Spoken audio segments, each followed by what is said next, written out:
38वें national games का countdown शुरू हुआ। तैयारियों को लेकर मुख्यमंत्री पुष्कर सिंह धामी ने प्रेस कॉन्फ्रेंस कर जानकारी दी। आयोजन को बताया प्रदेश के लिए गौरव की बात।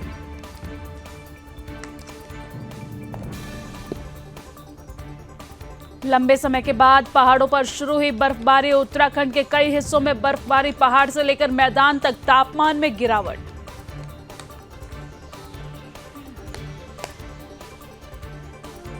उत्तराखंड में भारी बर्फबारी, बारिश के अलर्ट ने बढ़ाई टेंशन। आईएमडी की ओर से जारी की गई एडवाइजरी। पहाड़ों पर बर्फबारी का मैदानी क्षेत्र पर भी पड़ेगा असर। उत्तराखंड में आगामी निकाय चुनाव को लेकर बीजेपी और कांग्रेस के बीच जुबानी जंग तेज। कांग्रेस प्रदेश संगठन उपाध्यक्ष मथुरा दत्त जोशी ने कहा, सरकार हार के डर से नहीं करा रही चुनाव। उत्तराखंड में चली तबादला एक्सप्रेस तेज। पीसीएस अधिकारियों के हुए तबादले। कई जिलों के डिप्टी कलेक्टर भी बदले गए।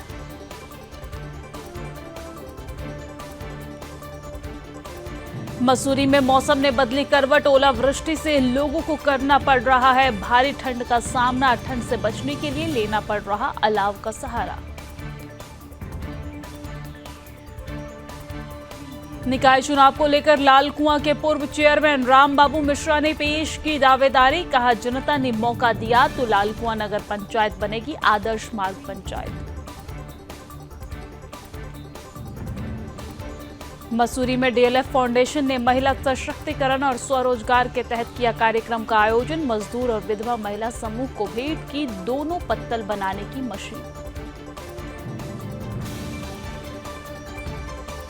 बागेश्वर में आम समस्याओं को लेकर नगर व्यापार मंडल के अध्यक्ष ने डीएम को सौंपा ज्ञापन। कई समस्याओं के निस्तारण की कही बात। हल्द्वानी के उधम सिंह नगर में विधिक माप विज्ञान विभाग की सहायक निमंत्रक की रिश्वतखोरी का है मामला। सतर्कता विभाग की टीम ने 10,000 की रिश्वत लेते हुए गिरफ्तार किया।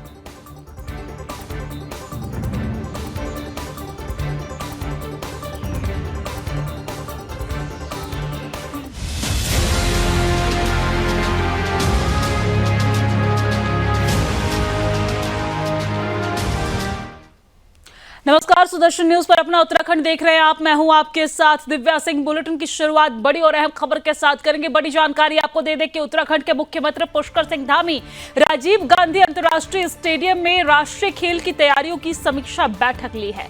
आपको यह भी जानकारी दे दें कि राष्ट्रीय खेल की तैयारियों को लेकर मुख्यमंत्री पुष्कर सिंह धामी ने प्रेस कॉन्फ्रेंस के जरिए जानकारी साझा की है, जिसमें उन्होंने कहा है कि उत्तराखंड में 28 जनवरी से 14 फरवरी 2025 तक होने वाले 38वें राष्ट्रीय खेल के लिए सभी तैयारियां बेहतर व्यवस्थाओं के साथ पूर्ण कर ली जाए।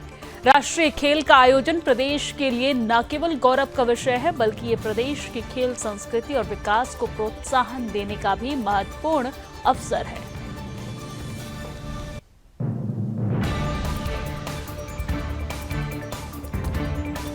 तो आपको बता दें कि उत्तराखंड में 38वें नेशनल गेम्स का काउंटडाउन शुरू हो गया है। बहुत जल्द खेल का शुभारंभ होने जा रहा है। जनवरी के अंतिम वीक से यानी कि 28 जनवरी से 14 फरवरी तक ये खेल चलने वाला है और इसी को लेकर मुख्यमंत्री पुष्कर सिंह धामी कमान संभाल रखे हैं। जिम्मेदारी दी है और ये हमारे राज्य के लिए बहुत बड़ा अवसर है। इससे निश्चित रूप से हमारी खेल प्रतिभाओं को भी आगे आने का अवसर मिलेगा, उनके व्यक्तित्व का विकास होगा। साथ ही इस आयोजन को भव्य और दिव्य बनाने के लिए, बहुत शानदार बनाने के लिए हम पूरे प्रयास कर रहे हैं। हर तरीके से सभी डिपार्टमेंट, सभी जिम्मेदार लोग, हमारा खेल विभाग, खेल मंत्री जी, उनकी पूरी टीम लगातार इसके लिए प्रयास कर रही है। और हमारा प्रयास होगा कि जो हमारे खिलाड़ी हमारे राज्य में आएंगे, देश के लगभग 10,000 खिलाड़ी इसमें प्रतिभाग करने वाले हैं, वो एक अच्छा अनुभव लेकर हमारे राज्य से एक अच्छा अनुभव लेकर जाएं। और दूसरे राज्यों में भी जो खेल हुए हैं, गोवा में, गुजरात में, आज गुजरात के भी खेल सचिव यहाँ पर आए थे, उन्होंने भी अपनी चीज़ें यहाँ पर हमको बताई हैं। इसके साथ ही हमारे ओलंपिक एसोसिएशन के लोग भी यहाँ पर आए हैं, सुनैना जी और दिग्विजय जी, हमारे राजीव मेहता जी उत्तराखंड के ही रहने वाले हैं, वो भी हमारे को इसमें योगदान दे रहे हैं। हमारा प्रयास है कि जैसे हमारे सभी आयोजन बहुत ही शानदार हुए हैं पिछले सालों में, अगर हम कुछ आयोजनों की बात करें तो उसमें हमारे चाहे G20 का आयोजन हो, आप सब लोगों के सहयोग से, हमारे पत्रकार भाइयों का भी, छायाकार बंधुओं का भी, सभी का, मीडिया के लोगों का बहुत बड़ा उसमें सहयोग रहा। आप लोगों ने उसको सफलता प्रदान करवाने में बहुत हमारा सहयोग किया, राज्य की सरकार का सहयोग किया, आयोजनकर्ताओं का सहयोग किया। यह हमारा ग्लोबल इन्वेस्टर समिट हो जिसमें भी पूरे देश और दुनिया के लोगों ने प्रतिभाग किया था, वह भी शानदार आयोजन हुआ था। उसी प्रकार हमारा प्रयास है कि यह आयोजन भी हमारा बहुत शानदार हो। सभी इस खेलों में आप सभी का बहुत, हमारा सबका अपेक्षित सहयोग जरूरी है। सड़क की व्यवस्था के लिए भी सड़क मार्ग सभी जगह हम ठीक कर रहे हैं। आज भी बैठक में ये तय हुआ है कि जहाँ भी जल्दी से जल्दी सड़क मार्ग का काम किया जाना है, सड़क मार्ग का काम किया जाएगा। परिवहन की जो व्यवस्था की जानी है वो की जाएगी। हमारे जिलाधिकारी भी अपने अपने स्तरों से सबके साथ समन्वय करके, सारे विभाग एक दूसरे के साथ कोऑर्डिनेशन पर रहेंगे और कोऑर्डिनेशन करके जो व्यवस्थाएं सुनिश्चित करनी है, जहाँ भी जो काम होना है उस काम को करेंगे और एक टीम भावना के रूप में ये खेल हमारे लिए ऐतिहासिक होंगे और शानदार होंगे। इसका सफल आयोजन होगा और इसमें आप सबकी भी शुभकामनाएं हर प्रकार से, हर कार्यक्रम में जिस प्रकार मिलती रही हैं, इसमें भी आप सब लोग पूरा सहयोग प्रदान करेंगे।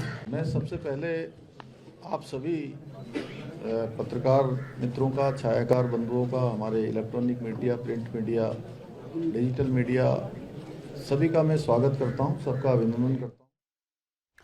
और चलिए अब आगे बढ़ते हैं। अंतर्राष्ट्रीय मानव अधिकार दिवस के अवसर पर आज बांग्लादेश में लगातार हिंदू और अन्य अल्पसंख्यकों पर हो रहे अत्याचार के विरोध में देहरादून में आक्रोश मार्च का आयोजन किया गया है, जिसमें हजारों की संख्या में हिंदू समुदाय दुन के रेंजर ग्राउंड में एकत्रित हुए और इस आक्रोश मार्च में साधु संत महामंडलेश्वर के साथ हिंदू संगठनों के कार्यकर्ता, दुन के व्यापार मंडल अध्यक्ष मौजूद रहे। इस दौरान महामंडलेश्वर स्वामी यतीन्द्रानंद गिरे जी ने कहा है कि बांग्लादेश में जो वर्तमान में सत्ता को कांग्रेस और असंवैधानिक रूप से कब्जाया है, उसे मुक्त करवाना है।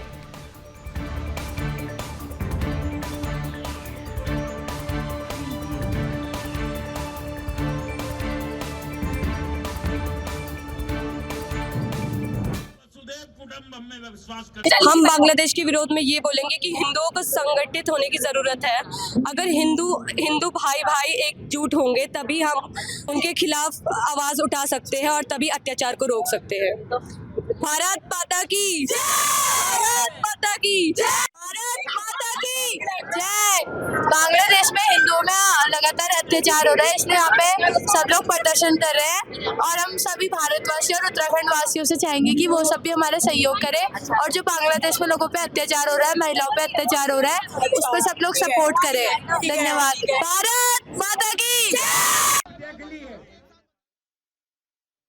हमारे साथ हमारे उत्तराखंड से ब्यूरो चीफ कृष्णा कुमार हमारे साथ जुड़ गए हैं। कृष्णा, जिस तरीके से न सिर्फ उत्तराखंड में बल्कि देश भर में आक्रोश मार्च निकाला जा रहा है और उसका असर उत्तराखंड की राजधानी दुन में भी देखने को मिला है। दुन में आक्रोश मार्च के दौरान क्या कुछ हुआ, लोगों का क्या कुछ कहना है, क्योंकि यहाँ पर भारी संख्या में साधु संत भी पहुंचे हुए थे, उनकी क्या कुछ मांगे हैं, जरा बताइए विस्तार से।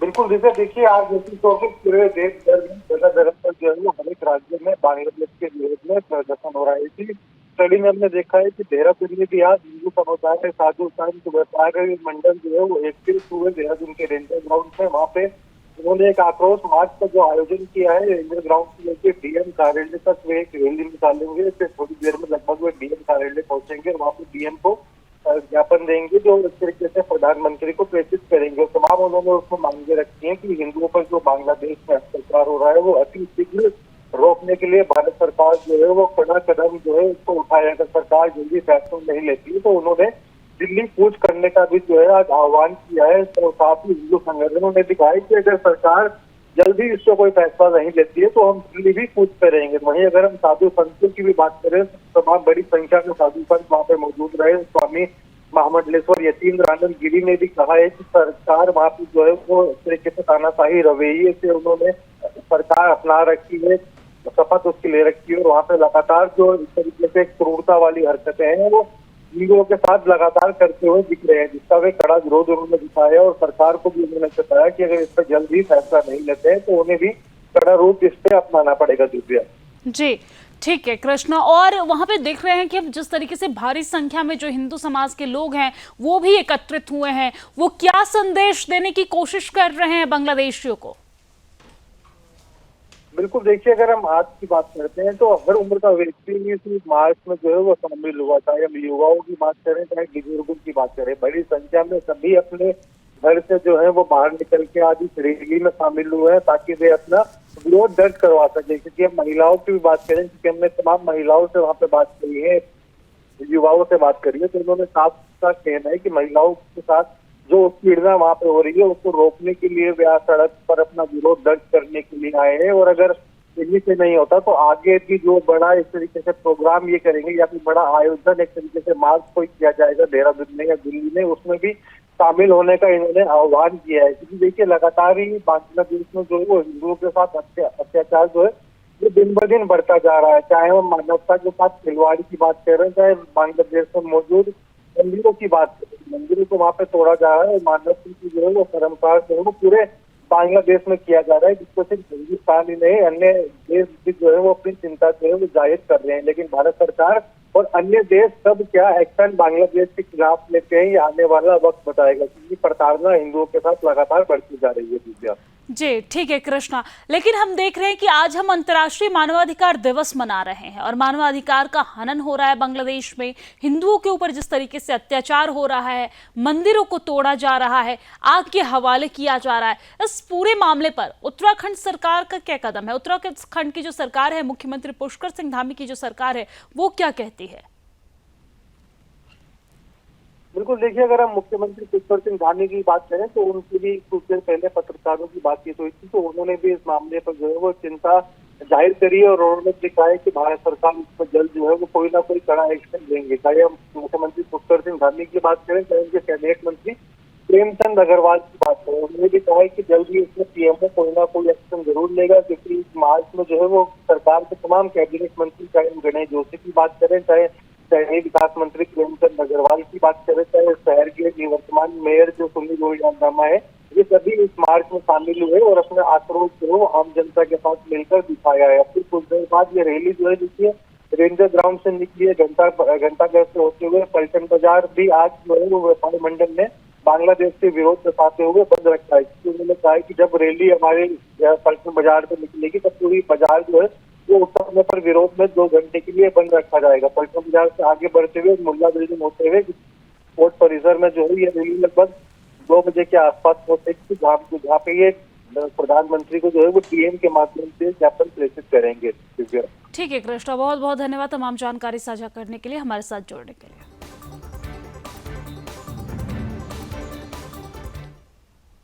और चलिए आगे बढ़ते हुए बात करते हैं उत्तराखंड में होने वाले निकाय चुनाव की। जी हां, उत्तराखंड में आगामी निकाय चुनाव को लेकर बीजेपी और कांग्रेस के बीच जुबानी आरोप प्रत्यारोप का सिलसिला शुरू हो गया है। निकाय चुनाव को लेकर भारतीय जनता पार्टी ने तैयारी तेज कर दी है, जिसको लेकर बीजेपी के प्रदेश अध्यक्ष महेंद्र भट्ट ने जानकारी देते हुए कहा है कि निकाय चुनाव के लिए आरक्षण तय होते ही पार्टी पर्यवेक्षकों की 50 टोलियों को निकाय में भेजी जाएगी। निकाय चुनावों में शानदार जीत दर्ज करने के लिए संगठन पूरी तरह से तैयार है। इस चुनाव में भी पार्टी का मुख्य फोकस बूथ प्रबंध पर रहेगा। तो वहीं कांग्रेस प्रदेश संगठन उपाध्यक्ष मथुरा दत्त जोशी ने मामले को लेकर सरकार पर हार के डर का आरोप लगाया है। उनका कहना है कि सरकार हार के डर से निकाय चुनाव के साथ ही पंचायत चुनाव और अन्य चुनाव को नहीं करा रही है, जबकि कांग्रेस पूरी तरह से चुनाव के लिए तैयार है।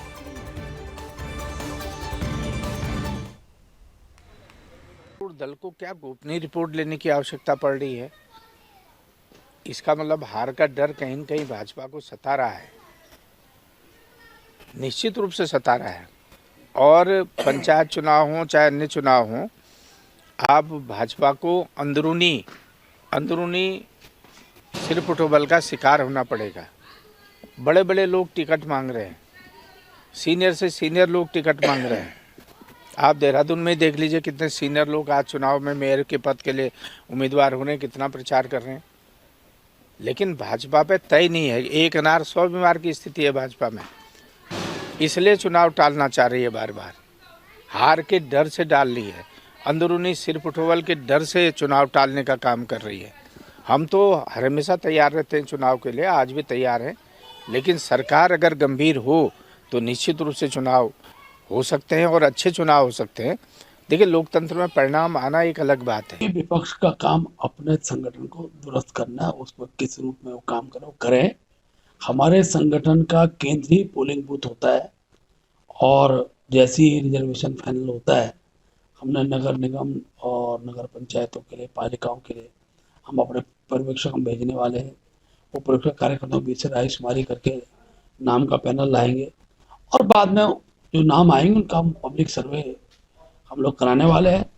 और जीत ही हमारी प्राथमिकता है और चुनाव की जीत के लिए जिस प्रकार के कार्यक्रम की रचना बनानी होगी वो सब बनाएंगे।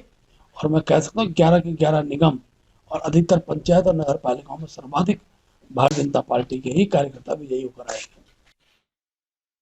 और चलिए अब आगे बढ़ते हुए बात कर लेते हैं उत्तराखंड में चली तबादला एक्सप्रेस की। जी हां, उत्तराखंड में तबादला एक्सप्रेस चली है क्योंकि 23 पीसीएस अधिकारियों के तबादले हुए हैं। सीएम के निर्देश पर ये तबादले हुए हैं। कई जिलों के डिप्टी कलेक्टर भी बदले गए हैं। तो बड़ी जानकारी हम आप तक पहुंचा रहे हैं, जहां पर उत्तराखंड सरकार ने मुख्यमंत्री के निर्देश पर 23 पीसीएस अधिकारियों के तबादले किए हैं और ये तबादला विभिन्न जिलों और विभागों में अधिकारियों के कार्यों पर पुनर्गठित करने के उद्देश्य से किया गया है। कई जिलों के डिप्टी कलेक्टरों के पद में भी बदलाव किया गया है, जबकि कुछ अधिकारियों को महत्वपूर्ण जिम्मेदारियां भी सौंपी गई है। शिव कुमार बरनवाल सचिव बाल संरक्षण आयोग देहरादून बनाए गए हैं।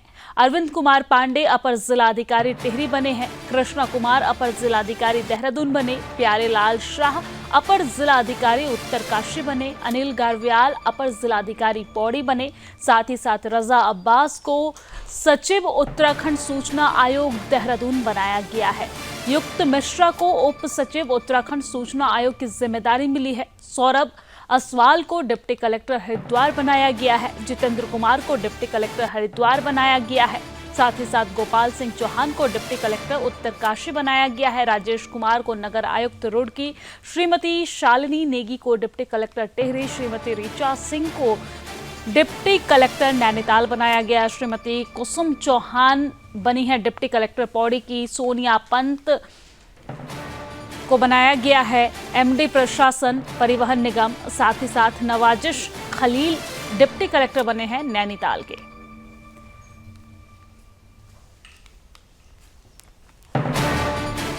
और चलिए अब आगे बढ़ते हुए बात मौसम की कर लेते हैं। मसूरी में मौसम ने करवट बदल ली है। सुबह के समय हुई हल्की बर्फबारी से तापमान में भारी गिरावट दर्ज की गई है, तो वही दोपहर में हुई ओलावृष्टि से लोगों को भारी ठंड का सामना भी करना पड़ा है।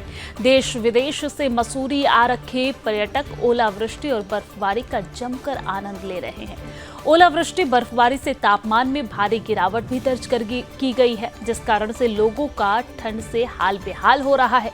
लोगों को ठंड से बचने के लिए अलाव का सहारा भी लेना पड़ रहा है, यानी कि आग का सहारा भी लेना पड़ रहा है। वही बढ़ती बर्फबारी को देखते हुए प्रशासन ने भी तैयारी शुरू कर दी है। पर्यटकों की भीड़ होने के अंदेशा को देखते हुए यातायात व्यवस्था को दुरुस्त किए जाने को लेकर भी निर्देश जारी कर दिए गए हैं।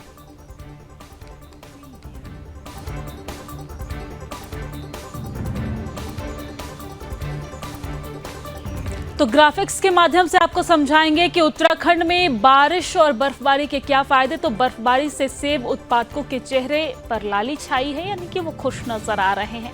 रबी के फसलों के लिए बेहद लाभदायक है ये बारिश। और साथ ही साथ आपको ये भी जानकारी दे दे कि बर्फबारी से पर्यटन को पंख लगेंगे, यानी कि जो पर्यटक हैं वो ज़्यादा से ज़्यादा संख्या में पहाड़ों की ओर रुख करेंगे। पर्वतारोहण और ट्रैकिंग को फायदा होगा। जो लोग ट्रैकिंग करते हैं या फिर वहाँ के जो व्यापारी वर्ग हैं उनको बहुत फायदा होगा। ट्रैकिंग के लिए लोग जा सकेंगे। बिजली उत्पादन में बढ़ोतरी भी होगी।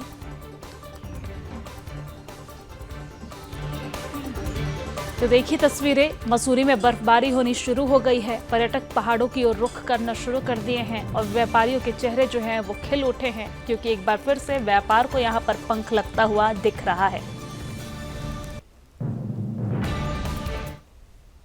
और चलिए अब आगे बढ़ते हुए बात निकाय चुनाव की करते हैं। उत्तराखंड में अभी निकाय चुनाव की तारीख भले ही घोषित न हुई हो, लेकिन प्रत्याशियों ने मैदान में खेल की तैयारी शुरू कर दी है। हर कोई अपनी दावेदारी पेश करता हुआ दिख रहा है। इसी बीच लालकुआं के पूर्व चेयरमैन रामबाबू मिश्रा ने कांग्रेस पार्टी से अपनी दावेदारी पेश की है, जिसको लेकर उन्होंने कहा है कि आगामी निकाय चुनाव में नगर की जनता ने उन्हें मौका दिया तो लालकुआं नगर पंचायत प्रदेश की आदर्श नगर पंचायत बनेगी। जब वो चेयरमैन थे केवल 20 लाख की हर साल बजट आता था और उसके बावजूद उन्होंने ऐतिहासिक विकास के काम किए।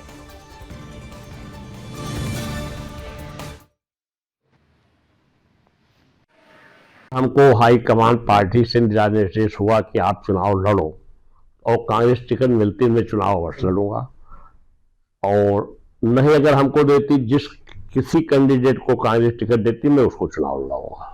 मैं पहले भी 2013 से 18 तक रहा हूं। मैंने जो विकास किए हैं अपने मुंह से तारीफ क्या करना है, और जनता लालकुआं की सब जानती है। ऐसे कई मुद्दे थे, लोग तो घोषणा पत्र में कर देते मैं ये कर दूंगा वो कर दूंगा। मैंने जो अपने घोषणा पत्र में वादे किए पूरे किए हैं। जैसे 2 पालियों में राजकीय इंटर कॉलेज चलता था, हमने हमारे पूर्व मुख्यमंत्री श्री हरीश दुर्गापाल जी उनके सहयोग से राजकीय बालिका इंटर कॉलेज का निर्माण हुआ और उसमें लड़कियों का अलग पढ़ाई हो रही है। इसी तरह से 100 कमरे अधूरे पड़े थे, उसको भी हमने माननीय पूर्व मुख्यमंत्री हरीश रावत से पैसे लाए, वो करवाया। जैसे संथान घाट था उसमें भी विकास हुआ, कब्रिस्तान के बाउंड्री वाल वगैरह उसमें विकास हुआ, और ये हमारी नगर पालिका की जो दुकानें थीं तहसील गेट पास अधूरी पड़ी थी, 22 दुकान निर्माण कराया, हाट बाजार का निर्माण कराया। लालकुआं में लो वोल्टेज रहता था, हमने 16 ट्रांसफार्मर इस क्षेत्र लगाए।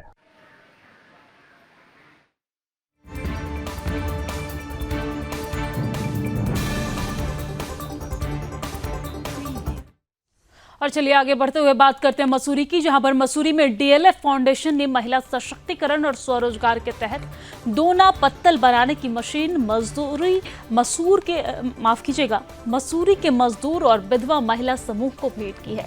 मसूरी के झूला घर में आयोजित कार्यक्रम में डीएलएफ फाउंडेशन के general manager retired colonel Anil Thapa ने दोनों पत्तल मशीन का शुभारंभ किया और मशीनों को महिलाओं को भेंट किया है। इस मौके पर मसूरी के पूर्व पालिका अध्यक्ष OP Uniyal, Mussoorie traders and welfare association के अध्यक्ष रजत अग्रवाल ने डीएलएफ फाउंडेशन के सामाजिक विकास के लिए किए जा रहे कामों की सराहना करते हुए कहा कि डीएलएफ फाउंडेशन ने लगातार मसूरी में गरीब लोगों की मदद करने के साथ बेहतर स्वास्थ्य सुविधाएं उपलब्ध कराने को लेकर काम किया है।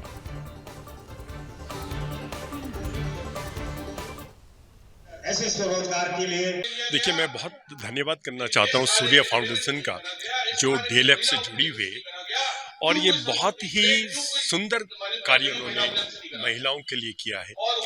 ये ऐसी महिलाओं के लिए जो गरीब महिलाएं हैं, विधवा महिलाएं हैं, उनको दोने पत्तल बनाने की मशीन और स्वेटर बनाने की मशीन दी गई है, जो वाकई में बहुत ही पुनीत कार्य है।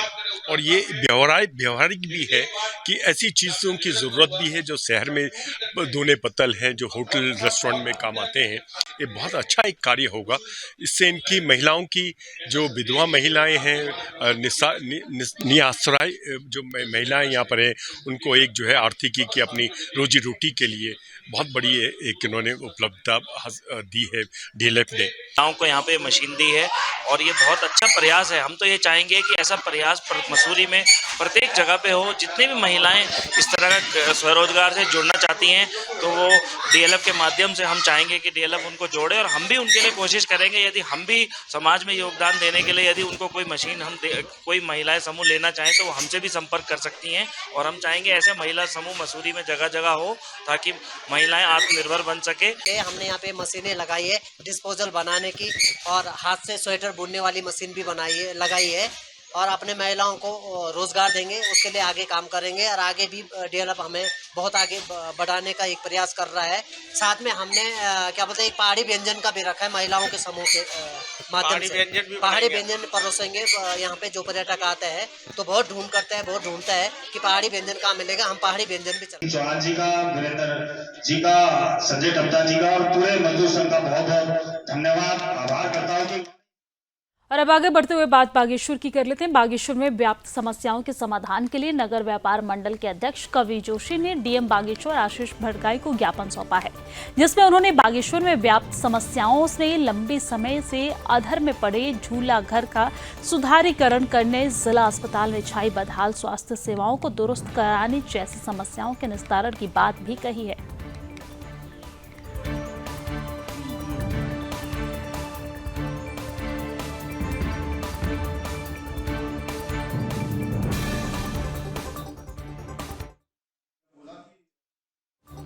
डीएम को ज्ञापन सौंपा गया है। नगर व्यापार मंडल के द्वारा अध्यक्ष ने ज्ञापन सौंपा है डीएम को और आम समस्याओं के निस्तारण के इस दौरान मांग की गई है। तस्वीरों में आप देख सकते हैं, यहाँ पर व्यापार मंडल बागेश्वर के अध्यक्ष कवि जोशी ने ज्ञापन सौंपा है डीएम को और जो आम समस्याएं हैं उसके निस्तारण की मांग की गई है।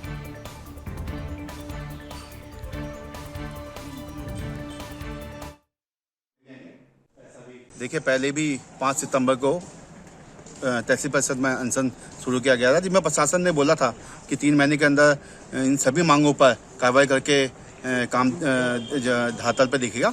परंतु दुखद है कि अभी भी झूला पुल बंद पड़ा है और झूला पुल की मरम्मत के लिए जो डीपीआर का कार्य है लगातार 3 साल से लटकाया गया है। तीसरा साल होने को आ रहा है इस श्रेणी में।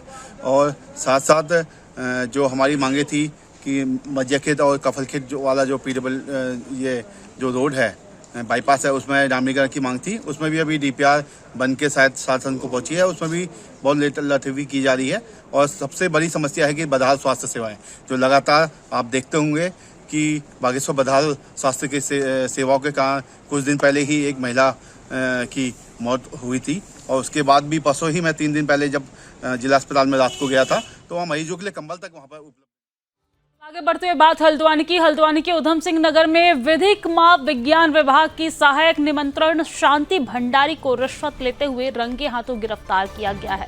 सतर्कता विभाग की टीम ने शांति भंडारी को 10,000 की रिश्वत लेते हुए किच्छा स्थित कार्यालय से पकड़ा है। आपको जानकारी दे दें कि सहायक नियंत्रण शांति भंडारी की रिश्वतखोरी को लेकर शिकायतकर्ता ने सतर्कता विभाग में लिखित शिकायत दर्ज कराई थी।